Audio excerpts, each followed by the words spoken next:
kerjasama dan gotong royong dalam kehidupan bermasyarakat. 1. Hakikat kerjasama dalam kehidupan bermasyarakat. A. Pengertian kerjasama. Dalam Kamus Besar Bahasa Indonesia, kerjasama berarti kegiatan atau usaha yang dilakukan oleh beberapa orang seperti lembaga, pemerintah, dan sebagainya untuk mencapai tujuan bersama. Negara Indonesia terbentuk karena rakyat mau dan bersedia bekerja sama dan bersatu. Kesadaran ini didasarkan pada perasaan senasib dan sepenanggungan sebagai individu yang menderita akibat dijajah bangsa Eropa. Penderitaan inilah yang kemudian menimbulkan kerjasama dan persatuan rakyat Indonesia di seluruh daerah dengan berbagai latar belakang budaya, ras, suku, dan agama untuk melawan dan mengusir penjajah dari tanah. Persatuan rakyat Indonesia ini didorong oleh keinginan mencapai kehidupan yang bebas dalam wadah negara yang merdeka dan berdaulat. Semangat perjuangan rakyat Indonesia untuk merebut dan mempertahankan kemerdekaan mendorong tiap warga negara untuk melakukan kerjasama di berbagai bidang kehidupan. Kerjasama juga penting dalam pembangunan nasional. Pembangunan nasional adalah rangkaian upaya pembangunan yang berkesinambungan yang meliputi seluruh aspek kehidupan bermasyarakat, bangsa, dan negara untuk melaksanakan tugas mewujudkan tujuan nasional sebagaimana dirumuskan dalam pembukaan Undang-Undang Dasar Negara Republik Indonesia tahun 1945. B. Pentingnya kerjasama dalam kehidupan bermasyarakat. Kemerdekaan Indonesia tercipta dari kerjasama seluruh bangsa dalam berbagai aspek kehidupan. Dalam pidato pada tanggal 1 Juni 1945, Soekarno mengatakan bahwa negara Indonesia yang didirikan harus untuk semua kalangan. Negara yang didirikan harus disemangati rasa gotong royong dan perjuangan bersama-sama untuk kepentingan bersama. Kerjasama memang penting dalam kehidupan bersama. Pentingnya kerjasama dalam kehidupan bermasyarakat antara lain terlihat pada hal-hal berikut. 1. Kerjasama membuat pekerjaan akan terasa lebih ringan. 2. Kerjasama dapat membuat pekerjaan cepat terselesaikan. 3. Kerjasama membuat tujuan dapat tercapai dengan efektif. 4. Kerjasama dapat menyadarkan masyarakat untuk mendahulukan kepentingan umum. 5. Kerjasama dapat memupuk tanggung jawab sosial. 6. Kerjasama dapat meningkatkan rasa setia kawan. 7. Kerjasama dapat memupuk rasa kebersamaan. 8. Kerjasama dapat mempererat tali persaudaraan. 9. Kerjasama dapat menciptakan kerukunan. 10. Kerjasama dapat menumbuhkan rasa persatuan dan kesatuan. 2. Hakikat gotong royong dalam kehidupan bermasyarakat. A. Pengertian gotong royong. Indonesia memiliki bentuk kerjasama yang khas, yaitu gotong royong. Gotong royong berasal dari kata gotong yang berarti pikul atau angkat, dan kata royong yang berarti bersama-sama. Dengan demikian, gotong royong bermakna bekerja atau menyelesaikan tugas secara bersama-sama untuk mencapai hasil yang diinginkan. Dalam konsep gotong royong, pekerjaan dilakukan secara sukarela atau tanpa pamrih oleh seluruh warga sesuai dengan kemampuannya masing-masing. Gotong royong dapat dibedakan menjadi dua, yaitu gotong royong dalam arti tolong-menolong dan gotong royong dalam arti kerja bakti. Dalam praktiknya, gotong royong dalam arti tolong-menolong terjadi dalam pertanian, kegiatan rumah tangga, pesta, perayaan, dan bencana atau kematian. Biasanya untuk kepentingan perseorangan atau kelompok. Adapun gotong royong dalam arti kerja bakti umumnya dilakukan untuk berbagai kegiatan yang bersifat umum, biasanya untuk kepentingan bersama, misalnya membersihkan saluran air atau tempat ibadah. B. Istilah gotong royong di berbagai daerah di Indonesia. Gotong royong merupakan cerminan kerjasama antar warga negara yang sesuai dengan kultur dan kepribadian bangsa. Di berbagai daerah di Indonesia, terdapat istilah yang bermakna gotong royong. Beberapa di antaranya dapat dilihat pada tabel berikut. C. Faktor pendorong dan penghambat gotong royong. Ada beberapa faktor pendorong dan penghambat gotong royong. Faktor-faktor pendorong gotong royong antara lain sebagai berikut. 1. Agar dapat bertahan hidup, manusia perlu menjaga hubungan baik dengan sesamanya. 2. Dalam diri manusia ada kesadaran untuk saling membantu dan mengutamakan kepentingan bersama. 3. Manusia memiliki kecenderungan berkelompok. 4. manusia memiliki kecenderungan untuk mencapai kesejahteraan. Adapun faktor-faktor penghambat gotong royong antara lain sebagai berikut. 1. Rasa individualisme manusia yang kuat. 2. Adanya perbedaan pendapat. 3. Lebih mementingkan kepentingan diri sendiri daripada kepentingan umum. 4. Rasa percaya diri yang kurang. 3. Bentuk kerjasama dan gotong royong dalam kehidupan bermasyarakat. A. Bentuk-bentuk kerjasama dalam masyarakat Indonesia. Bentuk-bentuk kerjasama dalam berbagai bidang kehidupan di masyarakat antara lain sebagai berikut. 1. Kerjasama dalam kehidupan sosial politik. Dalam kehidupan sosial politik, kerjasama dapat dilihat dalam musyawarah. Di dalam musyawarah, kerjasama yang terjadi adalah kerjasama untuk mencapai kesepakatan. Bagi bangsa Indonesia, musyawarah sangat dijunjung tinggi. Hal ini terlihat dalam sila keempat Pancasila yang berbunyi, kerakyatan yang dipimpin oleh hikmat kebijaksanaan dalam permusyawaratan perwakilan. Penjelasan makna sila tersebut adalah sebagai berikut. 1. Kerakyatan mengandung arti bahwa kekuasaan tertinggi berada di tangan masyarakat. Dengan ini rakyat berdaulat. Hal ini terwujud dalam sistem demokrasi. Kerakyatan timbul karena adanya kesadaran bahwa manusia mempunyai harkat dan martabat yang sama sebagai makhluk Tuhan yang Maha Esa. Itulah sebabnya manusia menghendaki adanya perlakuan yang sama sesuai dengan kedudukannya. Kemudian yang kedua, hikmat dapat diartikan sebagai suatu kebenaran yang mengandung manfaat bagi kepentingan umum. Kebijaksanaan adalah dorongan kehendak yang tertuju pada kebaikan yang rasional dan manusiawi. Kebaikan itu yang dijiwai oleh sikap yang adil dan beradab sesuai ajaran agama, atau kerakyatan yang dijiwai oleh ketuhanan yang Maha Esa, dan nilai-nilai kemanusiaan serta nilai-nilai persatuan. Yang ketiga, permusyawaratan mengacu pada suatu tata cara khas kepribadian Indonesia untuk merumuskan atau memutuskan sesuatu hal berdasarkan kehendak rakyat hingga tercapai keputusan yang berdasarkan kebulatan pendapat atau mufakat. Kemudian yang terakhir, yang keempat, perwakilan mengacu pada suatu tata cara atau prosedur yang mengusahakan turut sertanya rakyat mengambil bagian dalam kehidupan bernegara. Salah satunya dilakukan dengan melalui badan-badan perwakilan. Kerjasama dalam kehidupan sosial politik antara lain dapat kita wujudkan dengan melaksanakan hal-hal berikut. A. Mengutamakan kepentingan negara dan masyarakat. B. Tidak memaksakan kehendak kepada orang lain. C. Mengutamakan musyawarah ketika mengambil keputusan untuk kepentingan bersama. D. Musyawarah untuk mencapai mufakat diliputi oleh semangat kekeluargaan. E. Menerima dan melaksanakan hasil keputusan musyawarah dengan itikat baik dan rasa tanggung jawab. F. Musyawarah dilakukan dengan akal sehat dan sesuai dengan hati nurani yang luhur. G. Keputusan yang diambil harus dapat dipertanggungjawabkan secara moral kepada Tuhan Yang Maha Esa, menjunjung tinggi harkat dan martabat manusia serta nilai-nilai kebenaran dan keadilan. 2. Kerjasama dalam kehidupan ekonomi. Kerjasama tidak hanya harus diterapkan dalam kehidupan sosial politik, kerjasama juga harus diterapkan dalam kehidupan ekonomi. Kerjasama dalam bidang ekonomi merupakan salah satu bentuk pengamalan sila kelima Pancasila yang berbunyi keadilan sosial bagi seluruh rakyat Indonesia.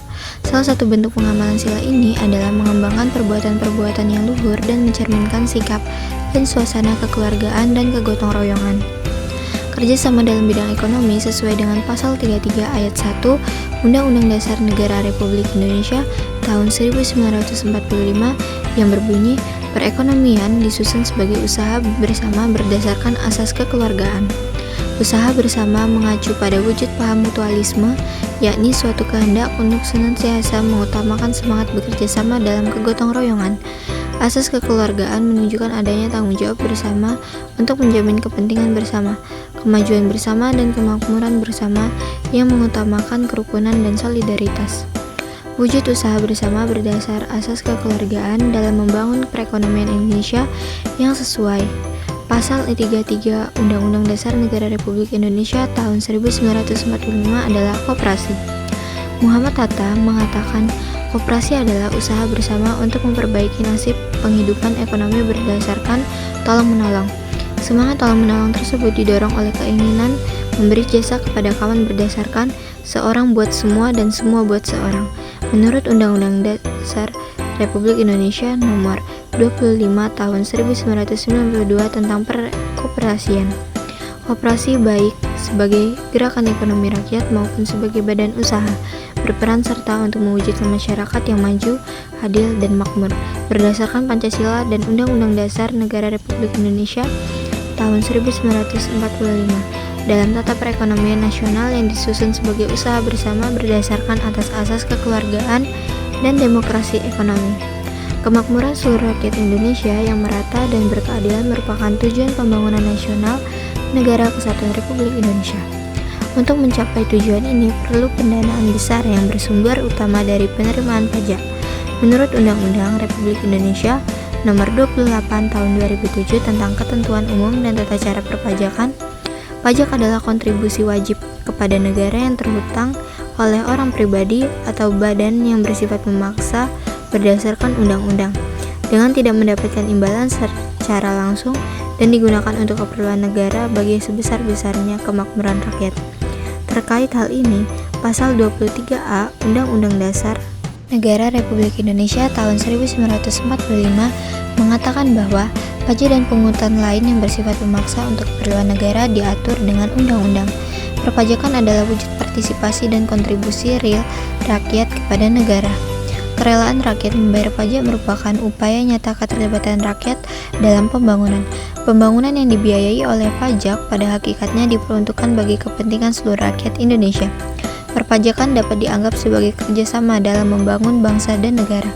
Keikutsertaan rakyat dalam mendukung kebijakan pemerintah yang berorientasi pada kepentingan rakyat ini menjadi wujud nilai kerakyatan. Kerjasama dalam kehidupan ekonomi antara lain dapat kita wujudkan dengan melaksanakan hal-hal berikut. Antara lain yaitu A. Mengembangkan perbuatan-perbuatan yang luhur yang mencerminkan sikap dan suasana kekeluargaan dan kegotong royongan. B. Bersikap adil. C. Menjaga keseimbangan antara hak dan kewajiban. D. Menghormati hak-hak orang lain. E. Suka memberi pertolongan kepada orang lain. F. Menjauhi sikap pemerasan terhadap orang lain.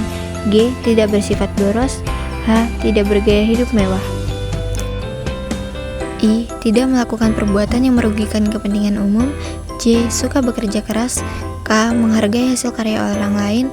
L. Bersama-sama berusaha mewujudkan kemajuan yang merata dan berkeadilan sosial. 3. Kerjasama dalam bidang kehidupan pertahanan dan keamanan negara. Menurut Undang-Undang Republik Indonesia Nomor 3 Tahun 2002 tentang Pertahanan Negara adalah segala usaha untuk mempertahankan kedaulatan negara, keutuhan wilayah Negara Kesatuan Republik Indonesia, dan keselamatan segenap bangsa dari ancaman dan gangguan terhadap keutuhan bangsa dan negara. Sistem pertahanan negara adalah sistem pertahanan yang bersifat semesta yang melibatkan seluruh warga negara, wilayah, dan sumber daya nasional lainnya, serta dipersiapkan secara dini oleh pemerintah dan diselenggarakan secara total, terpadu, terarah, dan berlanjut untuk menegakkan kedaulatan negara, keutuhan wilayah, dan keselamatan segenap bangsa dari segala ancaman.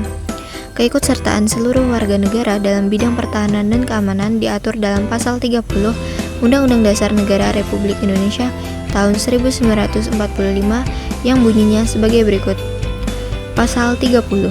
1. Tiap-tiap warga negara berhak dan wajib ikut serta dalam usaha pertahanan dan keamanan negara. 2.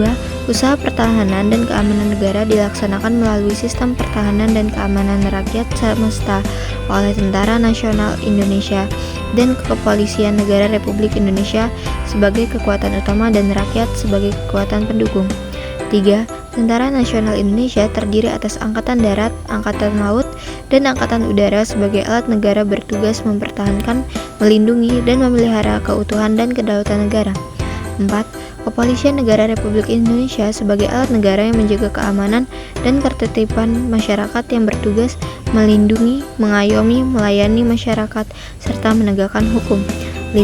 Susunan dan kedudukan Tentara Nasional Indonesia, Kepolisian Negara Republik Indonesia, hubungan dan kewenangan Tentara Nasional Indonesia, dan Kepolisian Negara Republik Indonesia di dalam menjalankan tugasnya. Syarat-syarat keikutsertaan warga negara dalam usaha pertahanan dan keamanan diatur dengan undang-undang. Keikutsertaan warga negara dalam usaha pertahanan dan keamanan dapat diwujudkan dalam upaya bela negara. Pasal 27 ayat 3 Undang-Undang Dasar Negara Republik Indonesia tahun 1945 mengatakan bahwa setiap warga negara berhak dan wajib ikut serta dalam upaya pembelaan negara. sebagaimana disebut dalam penjelasan atas Undang-Undang Republik Indonesia Nomor 3 Tahun 2002 tentang Pertahanan Negara. Upaya bela negara adalah sikap dan perilaku warga negara yang dijiwai oleh kecintaannya kepada Negara Kesatuan Republik Indonesia yang berdasarkan Pancasila dan Undang-Undang Dasar Negara Republik Indonesia tahun 1945 dalam menjamin kelangsungan hidup bangsa dan negara. Upaya bela negara selain sebagai kewajiban dasar manusia juga merupakan kehormatan bagi setiap warga negara yang dilaksanakan dengan penuh kesadaran, tanggung jawab, dan rela berkorban dalam pengabdian kepada negara dan bangsa. Keikutsertaan warga negara dalam upaya bela negara sebagaimana disebutkan dalam pasal 9 ayat 2 Undang-Undang Republik Indonesia Nomor 3 Tahun 2002 tentang Pertahanan Negara diselenggarakan melalui hal-hal berikut. A. Pendidikan kewarganegaraan. B. Pelatihan dasar kemiliteran secara wajib. C. Pengabdian sebagai prajurit Tentara Nasional Indonesia secara sukarela dan secara wajib. D.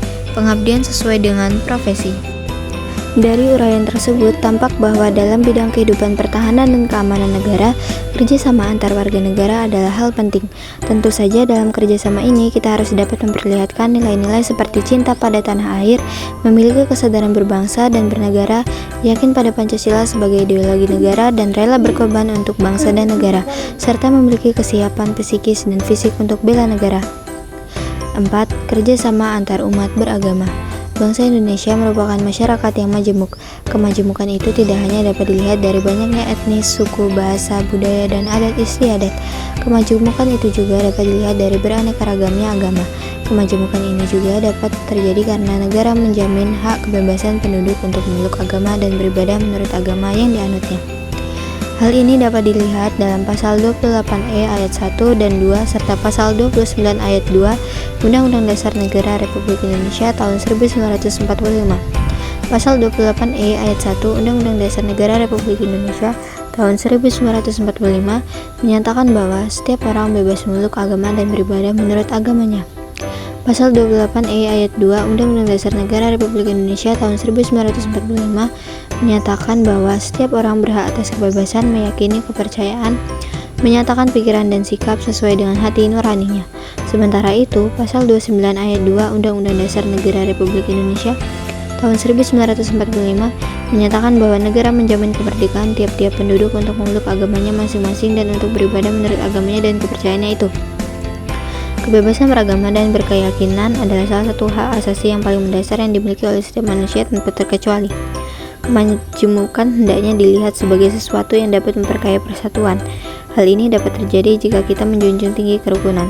Menurut Kamus Besar Bahasa Indonesia, kerukunan berarti baik dan damai, tidak bertengkar, tentang pertalian persahabatan dan sebagainya, bersatu hati dan bersepakat. Kerukunan sering diartikan sebagai kondisi hidup dan kehidupan yang mencerminkan suasana damai, tertib, tentram, dan sejahtera. Hormat menghormati, saling menghargai, tenggang rasa, gotong royong sesuai dengan ajaran agama dan kepribadian Pancasila. Sementara itu, Pasal 1 Angka 1 Peraturan Bersama Menteri Agama dan Menteri Dalam Negeri Nomor 8 dan 9 Tahun 2006 tentang pedoman pelaksanaan tugas kepala daerah atau wakil kepala daerah dalam pemeliharaan kerukunan umat beragama, pemberdayaan forum kerukunan umat beragama, dan pendirian rumah ibadah menyatakan bahwa kerukunan umat beragama adalah keadaan hubungan sesama umat beragama yang dilandasi toleransi, saling pengertian, saling menghormati, menghargai kesetaraan dalam pengamalan ajaran agamanya, dan kerjasama dalam kehidupan bermasyarakat, berbangsa, dan bernegara di dalam Negara Kesatuan Republik Indonesia berdasarkan Pancasila dan Undang-Undang Dasar Negara Republik Indonesia tahun 1945. Tampak bahwa kerukunan penting dalam kerjasama antar umat beragama. Kerjasama antar umat beragama antara lain dapat dilakukan dengan menanggulangi masalah kelaparan, kebodohan, keterbelakangan, dan kemiskinan di dalam masyarakat. B. Bentuk-bentuk gotong royong dalam masyarakat Indonesia. Gotong royong menjadi cara hidup rakyat Indonesia sejak sebelum kemerdekaan. Inilah bentuk kerjasama khas Indonesia. Kemudian dalam perkembangan, cara hidup ini dijadikan cara hidup bernegara. Adapun berbagai bentuk gotong royong yang ada dalam masyarakat Indonesia antara lain sebagai berikut. 1. Gotong royong berburu dan mengumpulkan makanan. Bentuk gotong royong ini terjadi ribuan tahun lalu ketika masa berburu hewan liar. Sebelum berburu, masyarakat melakukan musyawarah, menyepakati rencana kerja, dan mempersiapkan alat. Kemudian mereka pun berburu bersama dan membagi hasil buruannya sama rata. Tradisi dan kebiasaan ini masih berlanjut dan lestari hingga saat ini. Misalnya, Melambu pada masyarakat Tolaki, Sulawesi Tenggara, dan Mongilo pada masyarakat suku Pamona di Sulawesi Tengah. Malumbu adalah kegiatan gotong royong berburu binatang liar, sementara itu Monyilo adalah kegiatan gotong royong untuk menangkap ikan di laut. 2. Gotong royong bercocok tanam. Ketika kehidupan masyarakat mulai berkembang, untuk memenuhi kebutuhan hidupnya tidak hanya mengandalkan kegiatan berburu, tetapi juga bercocok tanam. Gotong royong dalam bercocok tanam meringankan pekerjaan yang berat jika dilakukan sendiri. Contoh dari gotong royong bercocok tanam adalah bercocok tanam padi di Jawa Tengah, Peladang berpindah suku Tolapi, dan Sintuwu Nasiolopale di Sulawesi Tengah. Bercocok tanam padi di Jawa Tengah dilakukan oleh para petani yang sawahnya berdekatan. Mereka mencangkul, membajak, dan melakukan berbagai pekerjaan lainnya yang berhubungan dengan pertanian. Peladang berpindah. Masyarakat suku Talaki adalah kegiatan membuka ladang secara berkelompok. Setelah ladang tidak subur lagi, mereka berpindah membuka ladang baru. Sintuwu Nasiolopale adalah kegiatan kerjasama dalam kekeluargaan di bidang pertanian. 3. Gotong royong membangun rumah. Dalam perkembangan peradaban manusia, rumah menjadi sebuah kebutuhan yang penting. Gotong royong pun menjadi cara yang tepat dalam pembangunan rumah. Misalnya Bataga Kudo-Kudo, tradisi gotong royong membangun rumah di Sumatera Barat; Barifola, tradisi gotong royong membangun rumah di Tidore dan Sambatan, tradisi gotong royong membangun rumah di Jawa. Ada pula tradisi Marakabola, tradisi gotong royong memindahkan rumah di Sulawesi Selatan. Adapun gotong royong juga dapat dilakukan di berbagai lingkungan, seperti lingkungan sekolah, masyarakat, dan negara. Sekolah adalah lembaga pendidikan yang membentuk pengetahuan dan karakter siswa. Oleh karena itu, siswa dapat dilatih untuk melakukan gotong royong bersama. Misalnya, siswa dapat bekerja sama dan berkontribusi untuk mewujudkan misi dan visi sekolah, mengikuti proses belajar, mengajar dengan baik, dan terlatih menyumbangkan ide dan gagasan untuk kemajuan sekolah. Dalam lingkungan masyarakat, gotong royong dapat dilakukan misalnya untuk membersihkan lingkungan, bakti sosial, dan dalam kegiatan bazar. Adapun dalam hidup berbangsa dan bernegara, gotong royong yang dapat dilakukan antara lain adalah membayar pajak tepat waktu, aktif dan mendukung berbagai program pemerintah, serta dapat menyumbangkan ide dan gagasan untuk kemajuan bangsa.